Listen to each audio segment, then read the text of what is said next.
I'm almost 95 years old, so I've got too old to stand up for 45 minutes. So the church bought me a new chair to do something. Well, you're welcome to Plains. I got to say you just got here. I've been waiting to come.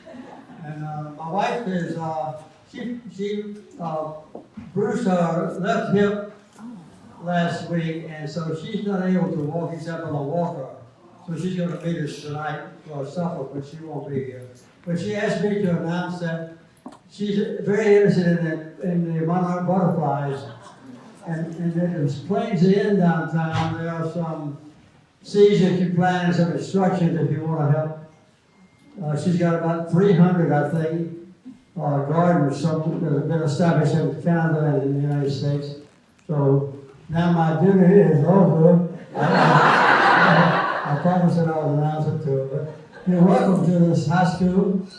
This is where my wife and I both went to school. It was one of the best schools in Georgia because we had a wonderful school teacher named Miss Judy Coleman, senior Rosalyn's graduating class. We had about, I think, 250 students in all at Plains High School. We only had 11 grades then. So she and I both finished. Since I was president, the Park Service has taken over. This is the headquarters for the Park Service. And we have a new Park Service down there now to try to negotiate between the two groups. Right? Guyana is directly divided, kind of like the United States, now between African Americans who came over as slaves from Africa and people from over in the Orient who came over as indentured servants. And the two parties are in 1990 and held the first election where they would change governments after about 30 years. And so it's a very sharply divided country. And Jason, either about the distant past of the Carter Center or the future of the Carter Center, or either about Plains, not counting the boyhood home, because I'm going to be out at the boyhood home this afternoon. And I'll talk to you about my life as a child growing up in a completely African-American community. But if you have any questions now, I'll be glad to answer your questions. Okay, Mike, go ahead. Mr. Carter, would you please share the story about when you left the White House and you and Rosalynn came back to Plains? Okay, well, I left the Navy first and came back to Plains. At that time, we didn't have any money at all. We lived in a government housing project, and the little housing project is still set aside up there. And then when I left the White House and came home to Plains, I spent most of my time trying to ease Rosalyn's hurt feelings. She was angry with the American people and angry with Republicans and angry with everybody in Washington and so forth. And so I felt better than she did because I was trying to think of reasons to give her to assuage her anger and her disappointment. So we came home and we began then to continue farming for a while, and then we still have that same farm. We've got about, I guess, we have about 33,500 acres of land. And half of the farm was acquired by my father. That's a new farm, we call it, in Mercer County. We bought it in 1904. And our older farm came from Rosalyn's family indirectly, and we've had it ever since 1833. So we've got the same land we've had all the time. I haven't bought much land since I came home to the White House. But we have resumed our life here, and the first thing I did when I got home was to look for a job, because I didn't have any income much, except this retirement pay for the president, which is pretty good. And then I got a job at Emory University the first year. Dr. Jim Laney was the president of Emory, and my agreement with them was that I would answer every question asked me by the students, and they wouldn't put any censorship on me. So we're still doing that, and I'm approaching about 30 8th year as a professor at Emory University. And every year I begin in September with a town hall meeting with about 3,500 students. The freshmen get their first choice to come in, and they spend time asking me questions. But we had a kind of a renewal of our life in Plains since then. Immediately following, by coming back from the White House, this became a historic site, and the Park Service has taken over. And I said, this is the headquarters for the Park Service, and we have resumed our time in church. We go down to Maranatha Baptist Church, where I teach twice a month now, and that's where this chair came in. So they saw I was having difficulty trying to stay on my feet for 45 minutes and teach, and so they provided this chair for me. Jill, I think, was the one that arranged for it. So this is a very convenient time. I can see everybody here. So we've had a very good time since we've been home. We have a Plains Better Hometown committee with about 15 members, African Americans and white people, and we kind of make the basic decisions about Plains. We have a very small, relatively small family foundation, and so we're able to give to the Plains community about $3,500, $35,000 a year for projects, and they raise money from other places. So Plains is a very thriving little community, primarily now built around the fact that I used to be president. But it's always been an agricultural community and a railroad community and a timber community. So when I was growing up as a child, we had about 7 sawmills in this community, and most of it was agriculture, and the railroad came through here. Plains was founded about 1880, I think, and it's been a town ever since. We have about 60%, or maybe more than that, African American citizens, and the rest white. Primarily, used to have about 100 Hispanics, but they've been forced to move to larger cities because the state of Georgia tries to punish them by not letting them get a driver's license. So they have a hard time shopping, so they prefer to move to a larger town. So Plains is a nice, friendly town, and is unfortunately is built a lot around now, having a former president live here. Okay. I was wondering if you could talk about. And she was the one that I quoted her when I was inaugurated president in my inaugural speech, and I quoted her again when I got the Nobel Peace Prize. And Miss Dewey used to tell us children, you have to shape your life this way. You have to accommodate changing times, but cling to principles that never change. And I quoted that to students. I've been a teacher and for 35 years or so, doing that, and to other people as well when they ask for advice.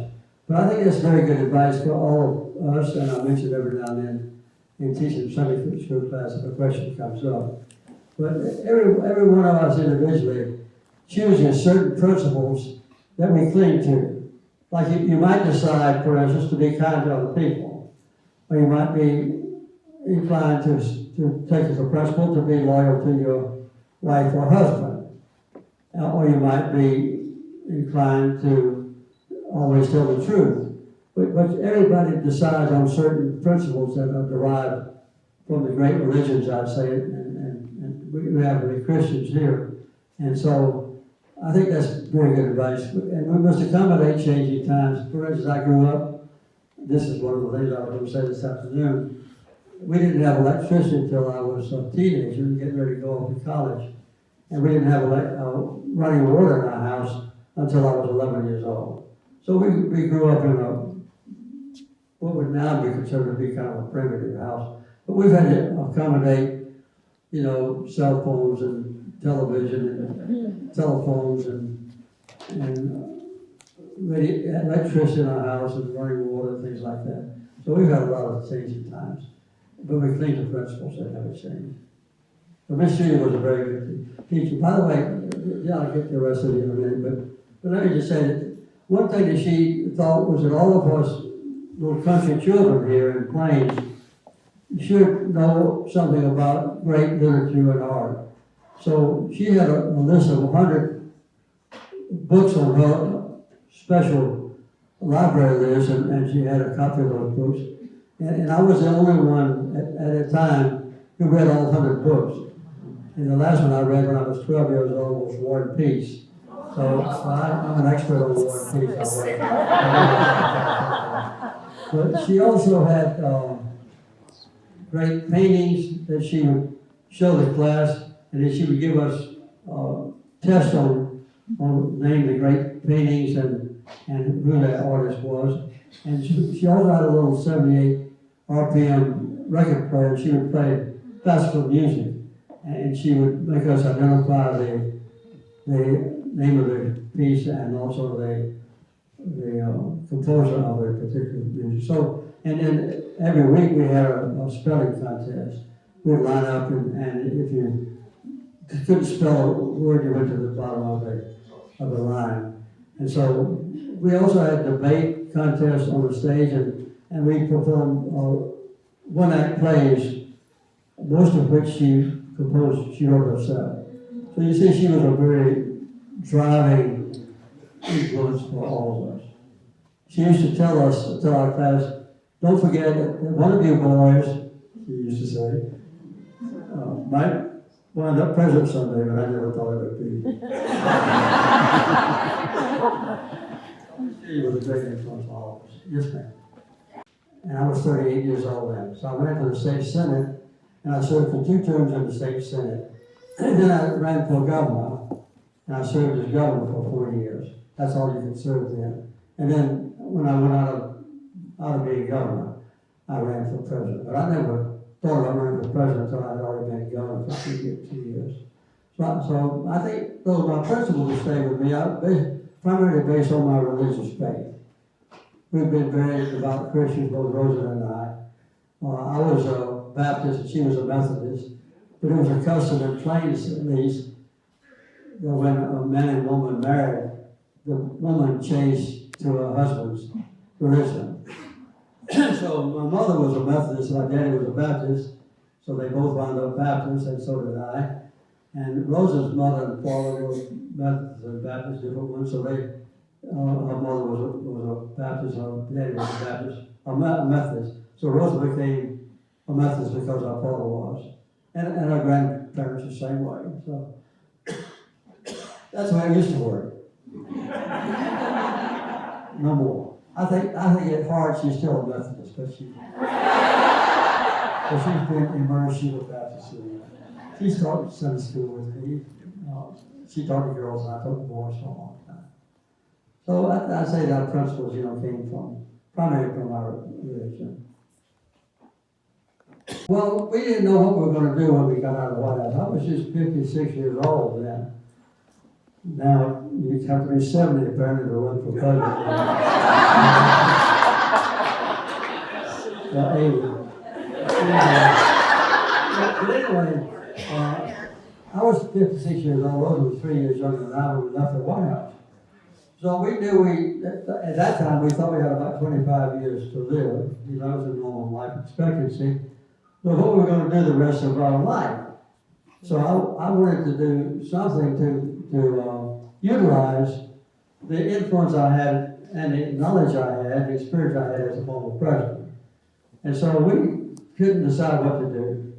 And so we had to build a presidential library in America, in Atlanta, which is still there. All presidents have that responsibility. And so one night I was sleeping in bed, and I just had an idea. Why don't we make a place where we can act like Camp David, where I negotiated between Begin and Saddam. And so I wrote Rosa up and told her about it. And so we originally thought that we would have the Carter Center be just a negotiating place where people could come from foreign countries that might have a potential war and wanted to avoid it. And I would negotiate between them, or we'd go to both to their country if they preferred that. And so that was the first idea for the Carter Center. And later, while we were negotiating between two opposing factions supposed to fight a civil war, we discovered that quite often, even with me as a trusted mediator, they didn't want to communicate with each other because they despised each other so badly.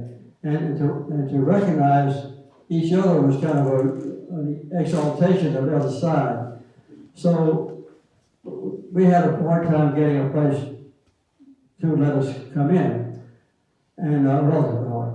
And so I had the idea then, why don't we go to both generals who are fighting each other and tell them to let the Carter Center come in and monitor an honest and fair election. And I used to tell both of them individually, we're sure that people will choose the right person to be president. So both of them, as you know, complied with the basic premise of politics, and it is self-delusion. Everybody that runs for president thinks, they might be president. I think they will be president. Like I thought when I was, anyway. So we could talk both generals into holding off on their fighting and let the Carter Center come to election. So that's how we got to that. And we've monitored over 107 elections, trouble elections in the world. And then we had a very close relationship with the Centers for Disease Control, which is also in Atlanta. And so we got a lot of people from there that would come over, and we began with guinea worm, and we now have a major part of our budget and our time spent on preventing neglected tropical diseases, so-called, plus malaria. We have 7 of those diseases, no, 5 of them, plus malaria makes 6 diseases that we treat. So that's more than half of our budget now.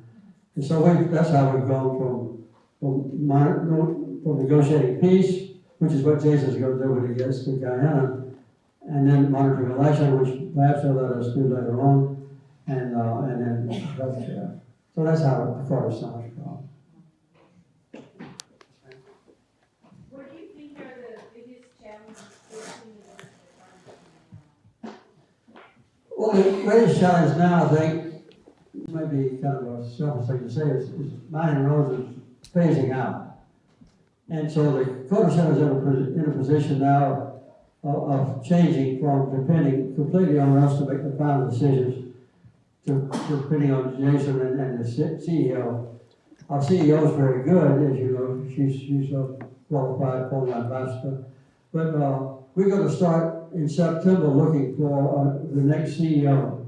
She's about reached retirement age, and she had a 5-year contract, which is up in September. So in September, we're going to start looking for a new CEO, Chief Executive Officer, and we want to have a young, vigorous CEO who has a mind of his or her own, and he wants to make a name for themselves, to give new life to the Carter Center. We still have about 45 student interns all the time. They come in 3 times a year, 4 times a year, as a matter of fact, and they give us a kind of a boost in spirit and idealism and innovation always. So we depend on that. But we are trying to decide how much the situation has changed since we began the 3 things that I mentioned just a few minutes ago. A lot of those are now becoming more difficult to have. A lot of countries are getting so they don't want anybody to come in and monitor their elections. They're getting more nationalistic, and they say to themselves, particularly if somebody gets in power and they don't want to give it up, they'll force the Constitution to be changed to give them 3 terms instead of 2 terms, and then they stay in power. And they don't want an outsider coming in and telling them what to do as much as they used to. We used to have about 25 or 30 countries every year that would ask me to come in and monitor the elections, and we would choose 4 or 5 of them. And now that number has dropped off. Also, we were the only ones who did that when we first started, 25 or 30 years ago. And now there are about 35 or 40 organizations that monitor elections. So we have a lot of competition to be a monitor and so forth. So that's that's what we're doing now. We've built up an adequate, I think, endowment to carry on when Rosa and I are no longer available to raise money. And we've got a good organization with a good reputation, and so we still have a lot of influence in the world. And I think in the United States as well, we have a good reputation. So we have a good reputation and adequate money to carry us on in the future when we're not here to raise money. We don't have enough ever, but what am I most grateful for? Yeah. Rosa agreeing to marry me. Well, I met Rosa for the first time, the first day she was born. I was the next door neighbor to her. I was living next door to Rosa. And my mother was a registered nurse, and she kind of helped take care of Rosa's mother in labor. So the next day, I went over, to look at the new Plains resident. But I didn't ask her for a date until I was 3 years older than she was. So that's a lot of difference, when you're in high school. When I graduated from high school, I was 16, she was only 13 years old. But she was a good friend of my youngest sister. So I was dating when I was an upcoming first classman or senior at a Naval Academy. I was dating a very beautiful girl who was a Miss Georgia Southwestern College. Her first name was Annelle, and she lived in University, Georgia. And so Annelle's family, last night I was home for summer vacation, had a family reunion. And he didn't invite anybody except members of the family, so I wasn't invited. So I was cruising around Plains.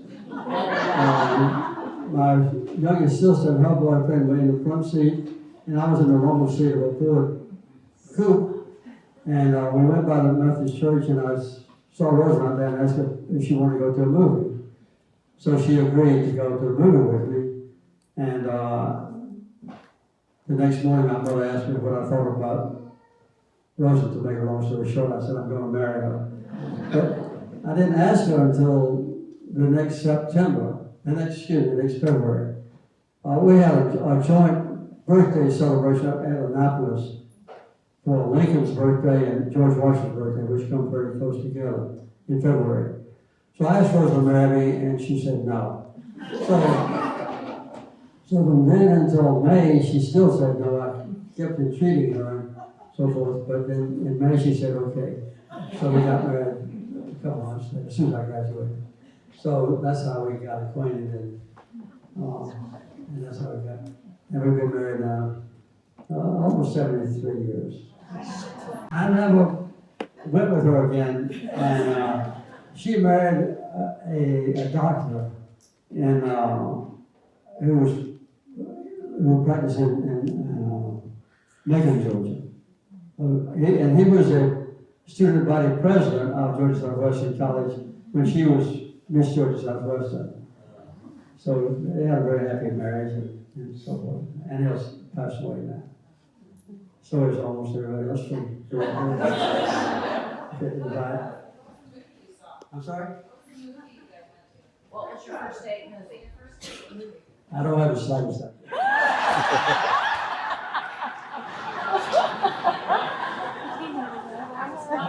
I don't remember the name of the movie, but I remember that we had a full moon. And I remember that Rosa let me kiss her that night.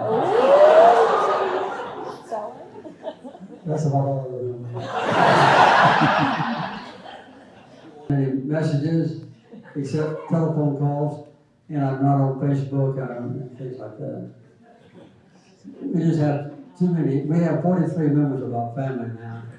And if we had Facebook, we'd be inundated with pictures and stories about our grandchildren. We have 10 grandchildren and 14 great-grandchildren, another one coming this week. Maybe coming today, I don't know. But, so we kind of hold down on, on Facebook and stuff like that. But we still use the cell phone. We mostly use the in-house phone. Roughly 9 or 10 years ago now, and Nelson Mandela was our founding father.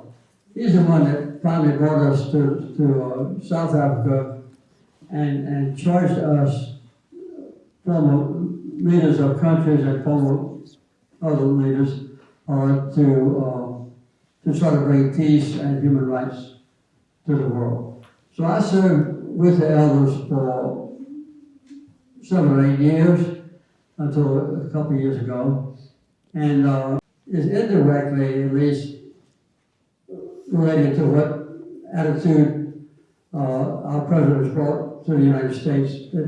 That immigrants are bad people and Americans are bad people. So that's not just the United States, so it's more prevalent all over the world, but I think a lot of the prevalence in the world is directly due to what happens in the United States. So I would say that the thing to do about it is for all Americans to try to elect people and at the presidential level, vice president, and senator, congressman, governor, so forth, who will try to make our country truly great and make us be a real superpower. And I think a superpower ought to be somebody that adheres to those finest principles. We ought to be a superpower so everybody on earth that has a threat of going to war would say to each other, why don't we go to Washington? Because Washington, America refuses to go to war. America's a peace-loving nation. As a matter of fact, as I'm going to mention in Sunday school tomorrow morning, I just looked it up, we have been in existence now for 242 years as a country. And we have been completely at peace 16 years. We've been in conflict with some other country 224 years. I'm going to say that again tomorrow morning. Maybe. But anyway, that shows, we are not a country of peace. We are a country of constant war. I normalized relations with China in 1979. Since then, since 1979, China has never been at war with anybody. The United States has been at war with anybody we could, I guess. With Syria, and right now with Syria and Iraq and Afghanistan and Yemen and others. And so we have spent more than $3 trillion, that's $3,000 billion on those wars that I just mentioned. China has spent their money on 18,000 miles of high-speed railroad. Rose and I have ridden a railroad from Shanghai out to the airport. It goes about 250 miles an hour just in that short period of time. And you can't get up to full speed because it's just such a short distance. They're building new universities every year. And every highway in China and every bridge in China is right up to snuff. I was just deteriorating rapidly. So that's the difference in monetary benefits from keeping the peace. I think every nation on earth that has an oppression of a human being, that human being ought to say, why don't we go to Washington because they are the champions of human rights? Or why don't we go to Washington, they're the champions of environmental cause. That take care of global warming. Or why don't we go to America, they treat everybody the same. That's what I think a superpower ought to be. And who makes that decision? You do, and I do. The citizens of America. So, all of us can help. I don't know a magic answer to it. It's, like people that adhere to those kind of standards. It's not an easy thing to stay at peace. For those 16 years or whatever it was, but when I was in office,